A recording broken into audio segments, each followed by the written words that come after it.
हरे कृष्णा। हरे कृष्णा। तो जो है हम लोगों ने कहाँ तक का किस्सा सुना था, जहाँ तक कन्हैया और बलराम का नामकरण होता है। अब आगे का किस्सा ये है कि महर्षि गर्ग नामकरण करके वापस आ जाते हैं और उधर जो कंस के गुप्तचर हैं वो उसे इस बात की सूचना देते हैं कि नंदराय जी के बेटे का नाम रखा गया है कृष्ण, और यही जानकारी देते हैं और बताते हैं कि ये जो है महर्षि गर्ग शांडिल्य ऋषि के आश्रम में गए थे। ये सारी बातें होती हैं तो कंस को इस बात की चिंता हो जाती है कि नामकरण कैसे हुआ है ना, क्या महर्षि गर्ग गए, क्या उस आश्रम महर्षि शांडिल्य के आश्रम में नंदराय आए, है ना, ये कार्यक्रम क्यों नहीं हुआ धूमधाम से। और उसे ये कहीं ना कहीं अंदेशा अब हो जाता है कि महारानी देवकी का अष्टम गर्भ, मतलब वो 8वां पुत्र, वो तारणहार, वो यही कृष्ण हैं।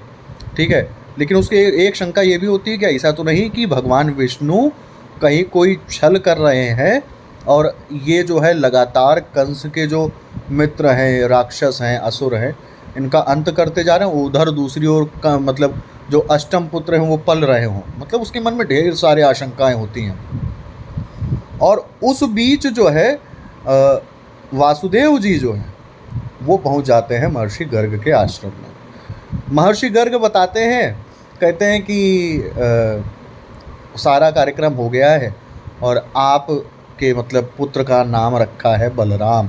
ठीक है, तो वासुदेव जी पूछते हैं कि वो जो दोनों झबले दिए थे वो आ गए, उनमें से कौन सा झबला मेरे पुत्र को आया। तो महर्षि गर्ग बताते हैं कि वो दोनों ही झबले आपके दोनों ही पुत्रों को बहुत अच्छे से आए। जब वासुदेव जी ये सुनते हैं कि उनके दोनों ही पुत्रों को दोनों ही झबले अच्छे से आए तो वो चौंक जाते हैं, क्योंकि वो तो मानते थे कि भाई महारानी रोहिणी के पुत्र बलराम उनके पुत्र हैं, है ना। उनको थोड़ा ना पता था कि मैया यशोदा के जो पुत्र नंदला मतलब जो कन्हैया है वो भी उन्हीं के पुत्र हैं। फिर जो है महर्षि गर्ग पूरी कहानी बताते हैं, कहते हैं ऐसा ऐसा हुआ था। तो वासुदेव जी आह्लादित हो जाते हैं, बहुत प्रसन्न हो जाते हैं।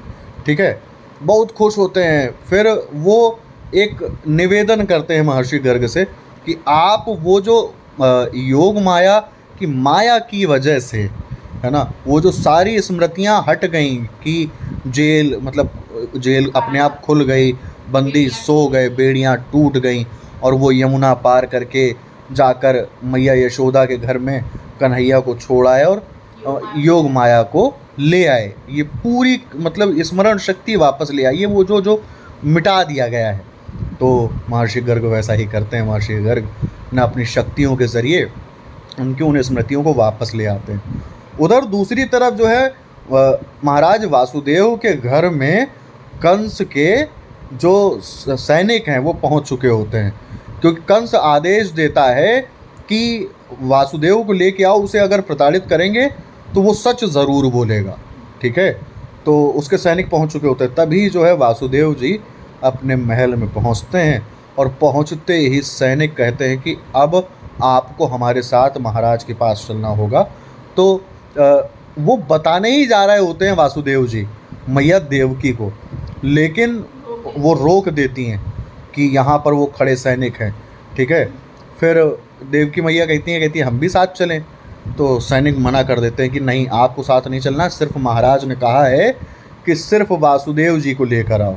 ठीक, तो ये था आज का किस्सा। अगला किस्सा क्या होगा वो लेकर हम फिर हाजिर होंगे। तब तक के लिए हरे कृष्णा।